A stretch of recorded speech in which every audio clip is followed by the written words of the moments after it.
Hari ke-13, puji Tuhan kita telah sampai, dan hari ini Anda akan dapat satu alasan yang kuat, satu kekuatan dan dorongan dari firman Tuhan, sebab kekuatan kita adalah firman Tuhan, untuk melanjutkan puasa kita sampai akhir. Hari ini Anda akan kembali menemukan reason kenapa kita berpuasa, reason, alasan kenapa kita harus menuntaskan puasa ini. Pencobaan versus dicobai. Pencobaan versus dicobai. Apa bedanya? Nah, saudara-saudara, kita buka Yakobus 1 ayat 13-15 ya. Yakobus 1 ayat 13-15. Saya akan bacakan buat saudara-saudara. Apabila seseorang dicobai, janganlah, nih perhatikan ya, ada kata dicobai di situ. Apabila seseorang dicobai, janganlah saudara dan saya berkata, pencobaan ini datang dari Allah. Nah, nggak boleh tuh. Jangan, kata Alkitab. Kenapa? Sebab Allah tidak dapat dicobai oleh yang jahat, dan Ia sendiri tidak mencobai siapapun. Jadi kalau Anda dengar kesaksian, Anda dengar testimoni, Anda nonton infotainment, lantas dengar artis ngomong, ya ini mungkin pencobaan dari Allah, ini pencobaan dari Tuhan, itu bukan doktrin Kristen, itu bukan iman Kristen. Alkitab tidak pernah berkata bahwa Allah kita adalah Allah yang mencobai. Dia bukan Allah yang coba-coba ya. Dia Allah kita adalah Bapa yang baik. Bapa yang baik tidak akan membiarkan anaknya ditimpa oleh kesukaran cuma untuk mencobai anak-anaknya dan dia tertawa senang. Enggak, itu bukan Bapa kita. Itu bukan Bapa kita. Dia Bapa yang baik. Allah kita adalah Bapa yang baik ya. Allah tidak dapat dicobai oleh yang jahat, dan Ia sendiri tidak mencobai siapapun. Nah, ini masih ngomong soal pencobaan dan dicobai. Ayat 14, tetapi tiap-tiap orang dicobai oleh keinginannya sendiri. Perhatikan ada dua kata yang menarik di sini. Di ayat sebelumnya dikatakan pencobaan, tetapi kemudian di ayat 14 ada kalimat tetapi tiap-tiap orang dicobai oleh keinginannya sendiri. Pencobaan, dicobai. Pencobaan, dicobai. Saya bahas pencobaan dulu, saudara-saudara. Pencobaan itu adalah sesuatu yang menggoda iman kita, sesuatu yang menggoda hasrat kita, desire kita untuk berbuat dosa. Saya kasih contoh sederhana begini. Kita lagi puasa kan? Kita lagi puasa.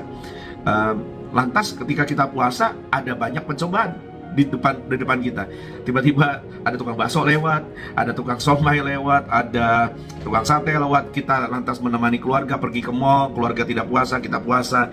Lantas keluarga makan di depan kita, itu pun pencobaan. Lantas ada banyak restoran di mall. Nah, kita tidak mungkin karena kita berpuasa, kita tutup semua dan minta semua pengelola, pengurus, pengusaha makanan, pengusaha restoran semua untuk tutup hanya karena kita sedang berpuasa. Atau minimal kita minta mereka pasang tirai, kalau kamu makan atau kamu jualan tidak boleh kelihatan saya. Itu kan namanya bukan puasa, saudara ya.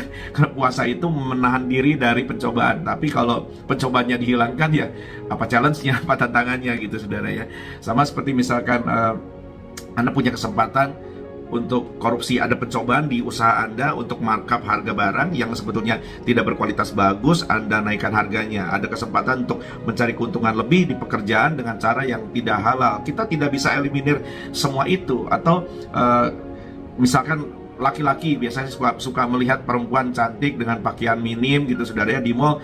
Ada saja orang yang seorang gadis yang pakai baju adiknya, atau ibu-ibu yang pakai baju anaknya gitu, saudara, walaupun nggak sesuai ukuran dan banyak lemak di mana-mana. Tapi itulah pencobaan. Kita tidak bisa usir semua orang itu dan larang mereka untuk datang ke mall gitu, saudara. Sama seperti misalkan seorang yang sering pernah jatuh dalam dosa seksual. Atas di sekitar kita kan ada cowok ganteng yang suka flirty mungkin ya, ada cewek cantik yang suka flirty, pakaiannya minim.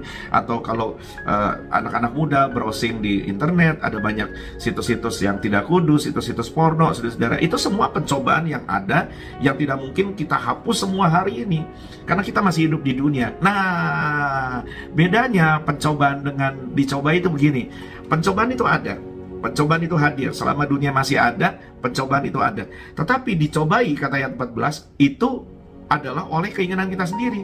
Perhatikan bedanya ya. Pencobaan itu eksternal, dicobai itu internal. Pencobaan itu pihak lain, tetapi dicobai itu salah sendiri.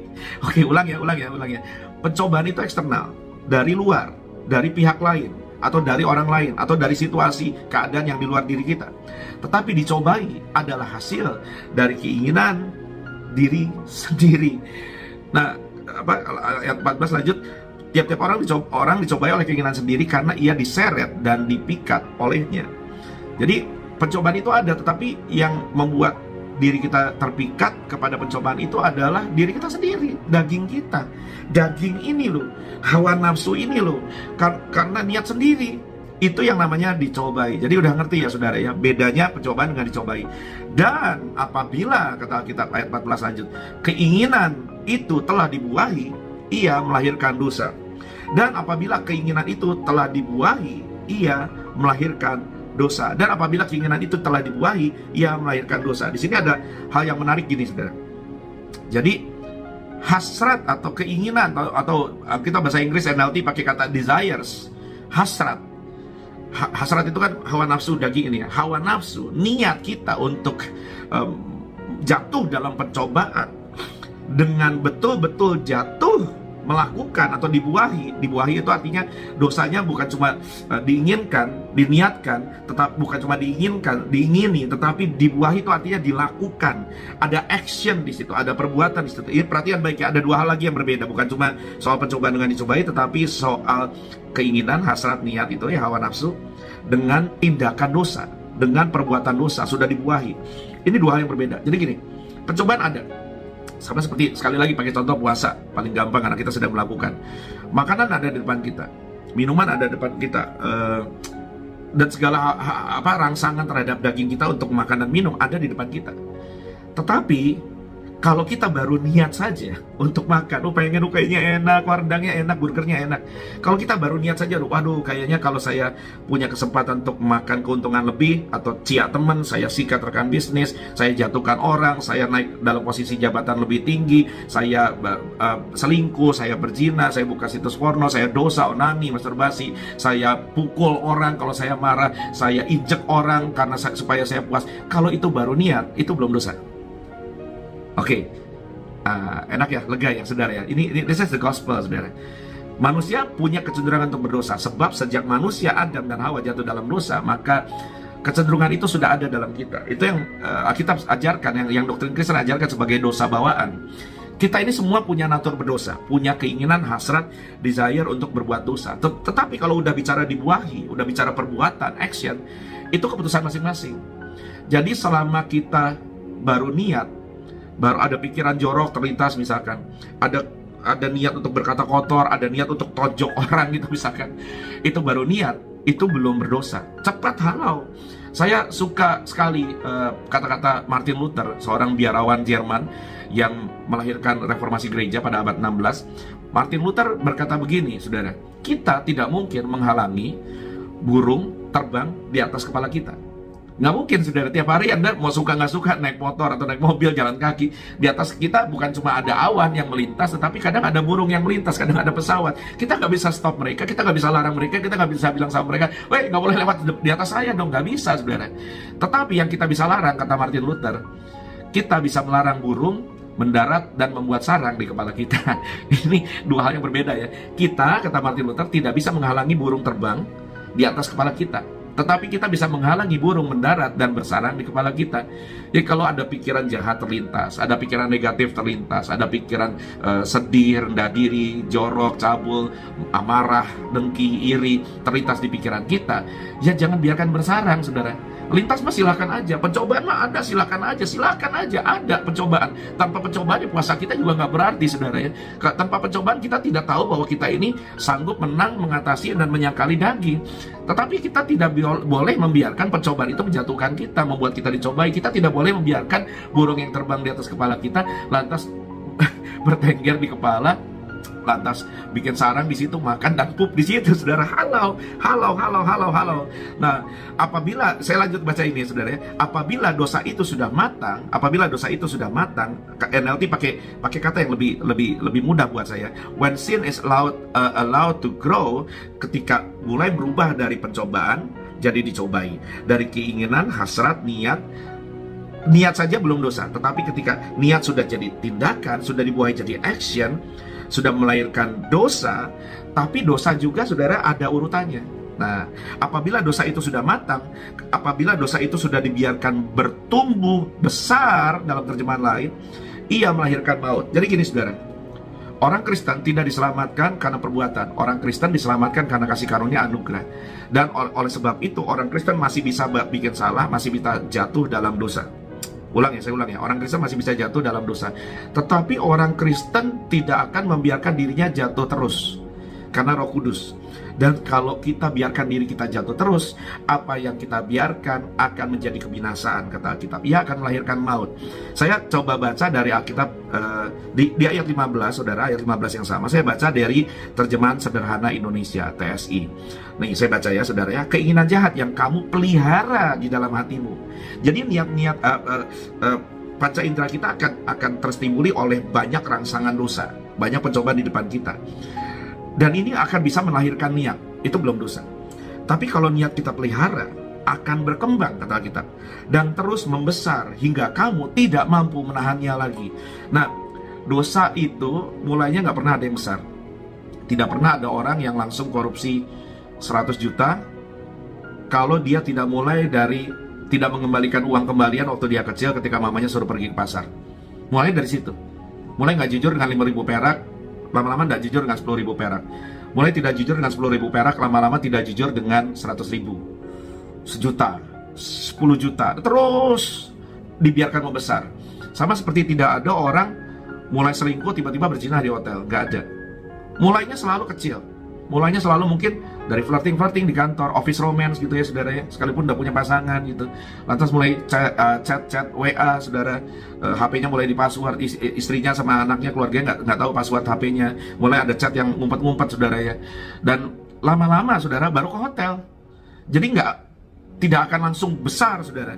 Nah, sama seperti ban mobil pecah. Ketika kita berjalan di jalanan dengan sepeda motor atau dengan mobil, tidak akan ada ban mobil pecah karena batu besar. Kalau batu besar kita lihat atau hubungan besar, kita bisa minimal kita bisa menghindar. Tetapi seringkali ban itu pecah hanya karena paku kecil atau kerikil kecil. Benar ya? Benar nggak saudara? Kejatuhan-kejatuhan besar selalu dimulai dari kejatuhan-kejatuhan kecil. Di sini ada pelajaran yang dahsyat saudara. Dosa itu waktu baru jadi niat bisa kita halau, sama seperti burung saudara kita halau. Tetapi dosa ketika sudah jadi tindakan, dia melahirkan dosa kecil. Nah, dosa kecil ini sebetulnya bisa kita disiplin, kita bisa potong kalau kita mau. Tetapi kalau kita tidak mau, kata Alkitab, kita terus ulang, lama-lama jadi mahir. Orang yang tadinya tidak pandai selingkuh, lama-lama jadi mahir selingkuh. Tidak gampang berbohong, lama-lama jadi mahir berbohong. Tidak gampang korupsi, lama-lama jadi mahir korupsi. Tidak gampang marah, lama-lama jadi mahir marah. Tidak gampang gosip, lama-lama jadi pandai fitnah. Nah, apa yang kita biarkan, yang seharusnya bisa kita potong dan buang kerat, lama-lama akan menguasai kita. Sama seperti Anda pelihara anak macan, waktu kecil lucu, nang ning atau pernah ada jemaat yang pelihara ular. Saya sangat tidak rekomen, itu perbuatan yang amat bodoh menurut saya. Ular kecil lucu mungkin, macan kecil lucu, Anda kasih makan, Anda pelihara, lama-lama jadi besar. Dan lama-lama bukan Anda yang kasih makan, tetapi ular dan macan peliharaan Anda yang makan Anda. Begitulah dosa. Kalau saya baca lanjutannya, dan terus membesar hingga kamu tidak mampu menahannya lagi. Nah, dosa kalau sudah dibiarkan, orang Kristen yang berkata grace, kasih karunia, dia nggak apa-apa, nggak usah disiplin diri, nggak apa-apa. Yang penting jatuh dalam dosa, minta ampun, jatuh dalam dosa, minta ampun, jatuh dalam dosa, minta ampun. Lama-lama hatinya sudah kebal. Roh Kudus yang mulanya awalnya kasih warning, nindung, lama-lama mulai berduka, lama-lama mulai diam, dan lama-lama dia makin mahir, dan lama-lama bukan dia jatuh karena dosa, dia tenggelam dalam dosa, dan dia dicerkam, dan dimakan oleh dosa. Saya lanjut baca ini. Lalu kamu melakukannya, dan dengan demikian melahirkan dosa. Seiring waktu, dosa itu pun pada akhirnya akan menghasilkan kebinasaan. Catat baik saudara, bedakan antara jatuh dalam dosa dengan berkubang dalam dosa. Ini dua kata yang dipakai dalam Alkitab. Kita bisa jatuh dalam dosa, tiba-tiba salah ucapan, tiba-tiba salah tindakan, melukai sesama, melukai hati Tuhan. Kita berduka karena itu.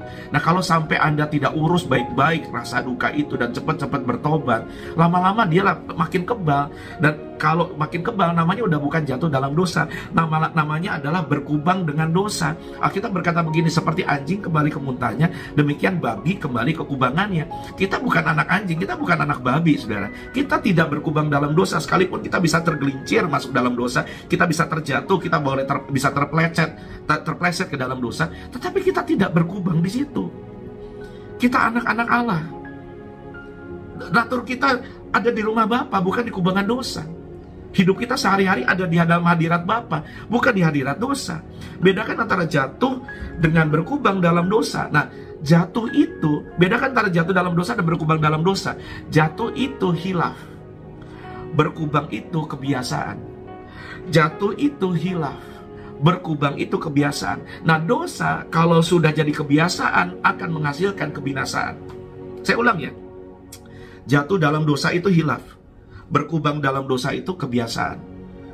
Jatuh dalam dosa itu hilaf, berkubang dalam dosa itu kebiasaan. Nah, kalau dosa sudah jadi kebiasaan, maka dosa akan menghasilkan kebinasaan. Dosa yang jadi kebiasaan akan menghasilkan kebinasaan. Kebiasaan menghasilkan kebinasaan. Makanya saya suka sekali almarhum Reverend Billy Graham berkata, pendeta Billy Graham berkata, tidak ada satu orang pun yang dibuang Allah ke neraka. Sebab Allah tidak pernah menciptakan neraka buat manusia. Allah menciptakan neraka untuk malaikat-malaikat yang memberontak terhadap dia yang jatuh dalam dosa. Tetapi Billy Graham bilang begini, sekalipun Allah tidak pernah membuang orang ke neraka, sekalipun Allah tidak menciptakan neraka untuk manusia, oleh sebab itu, kalau ada orang pergi, kalau ada manusia pergi ke neraka, mereka pergi atas keinginan dan keputusannya sendiri. Ngerti, saudara? Ngerti nggak kenapa kita melakukan puasa ini? Sebab keinginan, lust, hawa nafsu itu, niat dosa itu, niat untuk kemudian dicobai itu adalah apa yang diinginkan oleh daging ini, oleh daging ini, oleh daging ini, oleh daging di kepala ini, oleh daging di bawah ikat pinggang saudara. Apa yang diinginkan oleh daging ini, oleh mulut ini, oleh perut ini adalah hal-hal yang menyukakan hawa nafsu. Kita gini saudara, kita makan untuk hidup, tetapi kalau kita hidup untuk makan, itu hawa nafsu. Kita melakukan seks sebagai salah satu berkat dalam pernikahan dan sebagai sarana untuk mandat budaya menguasai bumi, berdarah cuculan dan kuasailah bumi untuk menghasilkan keturunan ilahi. Tetapi kalau kita sudah hidup untuk seks, itu namanya hawa nafsu. Kita minum, misalkan ada orang-orang barat katanya minum alkohol untuk menghangatkan tubuh. Orang minum untuk menghangatkan tubuh, tapi kalau hidup untuk minum, maka itu sudah hawa nafsu, itu sudah ikatan. Oleh sebab itulah saudara-saudara, kalau kita membiarkan daging ini dipuaskan terus ngidamnya, keinginannya, niatnya, hawa nafsunya, kita nggak pernah kontrol diri, kita tidak pernah latih diri kita untuk menyangkal diri, maka ada banyak orang-orang Kristen sayangnya yang hidup dalam kekalahan, tidak hidup dalam kemenangan. Dan kalau dosa yang kebiasaan, dosa yang tadinya jatuh sudah jadi kebiasaan, maka kebiasaan akan menghasilkan kebinasaan. Kebiasaan akan menghasilkan kebinasaan. Kebiasaan akan menghasilkan kebinasaan. Sebaliknya, kalau melatih diri, menyangkal daging, menyalipkan daging adalah kebiasaan, maka kebiasaan akan menghasilkan pengurapan. Maka kebiasaan akan menghasilkan berkat. Maka kebiasaan akan menghasilkan kepercayaan, baik dari Tuhan maupun dari sesama.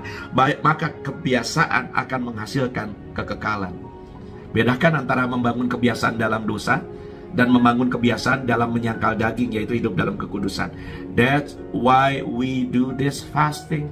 Itu sebabnya kita melakukan puasa ini. Puasa adalah kita dengan sukarela sedang menyangkali apa yang daging kita, apa yang hawa nafsunya niatkan, inginkan, hasratkan. Kita sedang mempersiapkan tubuh ini untuk tidak lagi kita sedang mempersiapkan jiwa ini untuk tidak lagi dikontrol oleh tubuh ini, oleh daging ini, melainkan oleh Roh Kudus. That's why, oleh sebab itu Anda puasa. Sudah hari ke-13 Anda dengar ini, saya doa sama seperti yang saya rasakan.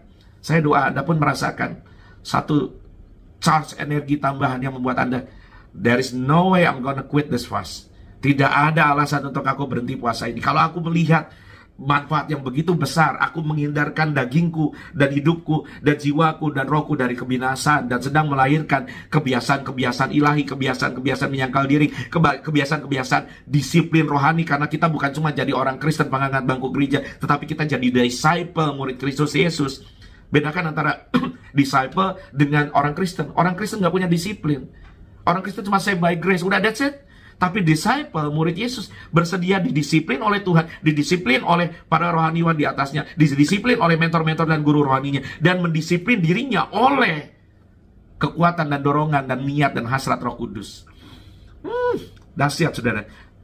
Oleh sebab itu, train this flesh to submit to the spirit authority. Mari latih daging ini, hawa nafsu ini, untuk tunduk, ditaklukkan oleh kehendak roh lewat musim puasa seperti ini. Jangan menyerah, kawan. Baru hari 13, perjalanan menuju kekuatan roh sedang kita lakukan. Sampai ketika hari terakhir, percaya sama kata-kata saya ini, Anda akan sungguh-sungguh bersyukur betapa Anda tidak menuruti niat Anda untuk berhenti puasa ini. Tuhan Yesus berkati. Kita doa ya. Bapa, dalam nama Yesus, aku doa buat semua jemaat dan buat semua sahabat-sahabat Kristen yang mengikuti doa puasa ini. Tuhan, satu hal yang kami ingin, jiwa kami tidak lagi dikontrol oleh hawa nafsu daging, tapi oleh kehendak Roh-Mu. Kami kepingin jiwa kami obedient sama Tuhan, taat sama Tuhan.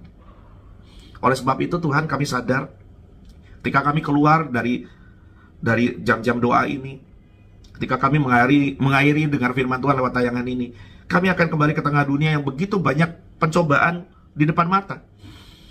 Tapi pencobaan bukanlah dicobai, karena kami tidak akan biarkan diri kami dicobai. Ketika kami sedang menyangkal diri seperti ini, kami tidak akan biarkan diri kami dicobai. Bahkan sesudah masa puasa ini, kami tidak mau dicobai, sekalipun pencobaan ada. Sebab kami bisa jatuh dalam dosa, tetapi kami bukan orang yang berkubang dalam dosa.